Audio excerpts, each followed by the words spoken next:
రాష్ట్రంలో 2,32,53,000 నాటుకోళ్లు ఈ రాష్ట్రంలో ఉన్నాయి. లేయర్స్ బాయిలర్స్ కలిసి 8,46,09,000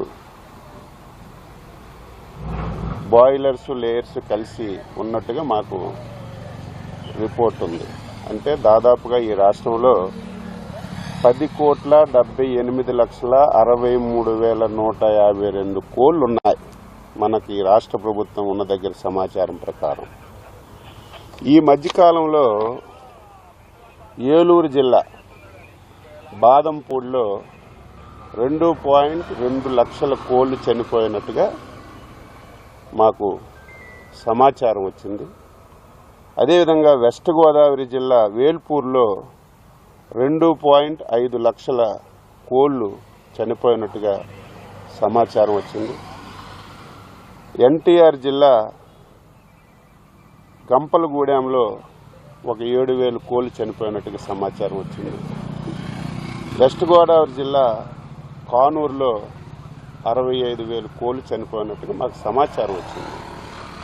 వెంటనే రాష్ట్ర ప్రభుత్వం అలర్ట్ అయి అధికార యంత్రాంగానికి పంపించి అక్కడ ఏవైతే చనిపోయే బర్డ్స్ అన్నీ కూడా అత్యంత ఆధునికమైనటువంటి ల్యాబ్ భోపాల్లో ఉంటే అక్కడ పంపించాం. అసలు ఏ కారణంతో చనిపోతున్నాయి, ఏ వ్యాధితో చనిపోతున్నాయని పంపించిన తర్వాత నిన్న రిపోర్ట్ కూడా వచ్చింది. అవి బర్డ్ ఫ్లూతో కూడా చనిపోయాయని చెప్పి రిపోర్ట్ వచ్చింది. వెంటనే డిపార్ట్మెంట్కి అలర్ట్ చేసి మళ్ళీ ఈ పౌల్ట్రీల్లో ఇంకేమైనా మిగిలిన్నాయా అని చెప్పి పంపిస్తే 14,000 కోళ్ళు ఇంక మిగిలింటే ఒక 340 గుడ్లు ఈ 4 పౌల్ట్రీస్లో ఉంటే అవన్నీ తీసి మనమే చంపి పోర్చడం జరిగింది. ఈరోజు రాష్ట్రంలో 10 కోట్ల చిల్లర కోళ్ళుంటే దాదాపుగా 5,42,000 కోట్లకి ఈ ఫ్లూ వచ్చి చనిపోయినట్టుగా మనకి రిపోర్ట్ వచ్చింది. 5,42,000 టోటల్గా ఉన్నవి 10,78,00,000.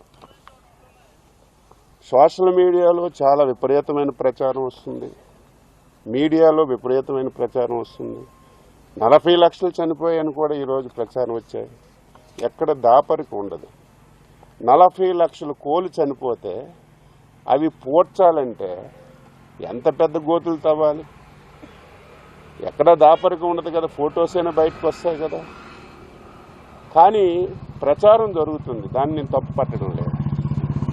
ఇదేంటంటే ఎప్పుడు కూడా తక్కువ టెంపరేచర్ ఉండేటప్పుడు ఇది వచ్చినటువంటి పరిస్థితులు ఎక్కడా ఉంటాయి.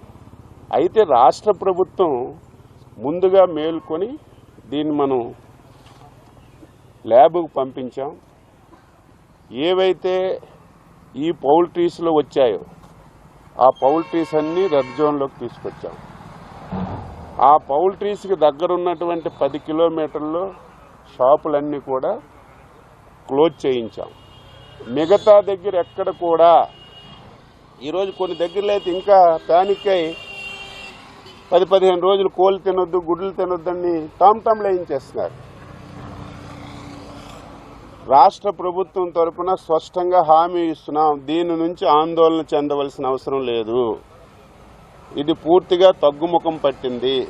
దానికి కారణం ఏమిటంటే టెంపరేచర్ ఎంత ఎక్కువగా పెరిగితే అంత వేగంగా ఈ వ్యాధి తగ్గుముఖం పడుతుంది. ఈ మధ్యకాలంలో మీరు చూశారు, టెంపరేచర్ కూడా విపరీతంగా పెరిగింది. ఇదేదో డైరెక్ట్గా కోడి మాంసం తినరు, డైరెక్ట్గా గుడ్లు తినరు. ఇది ఒకవేళ ఎక్కడైనా చిన్నది ఉంటే 70 డిగ్రీల సెంటీగ్రేడ్ వరకు ఈ వ్యాధి బతుకుంటుంది. 70 డిగ్రీలు దాటిన తర్వాత ఇది ఆటోమేటిక్ చనిపోతుంది. ఈవేళ కోడిగుడ్డు ఉడకబెట్టినా సరే 70 డిగ్రీల కంటే ఎక్కువ వేడి దగ్గరే ఉడుకుతుంది.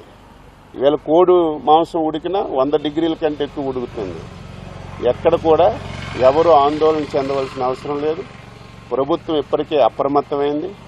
ఇది కూడా ఎందుకు వచ్చిందని చెప్పి మేము డీటెయిల్గా దీని మీద ఎంక్వైరీ చేస్తే ఈ పౌల్ట్రీ వాళ్ళు సరిగా శానిటేషన్ చేయకపోవడం వల్ల, సరైనటువంటి నియమ నిబంధనలు పాటించకపోవడం వల్ల ఈ 4-5 ప్రాంతాల్లోనే వచ్చింది.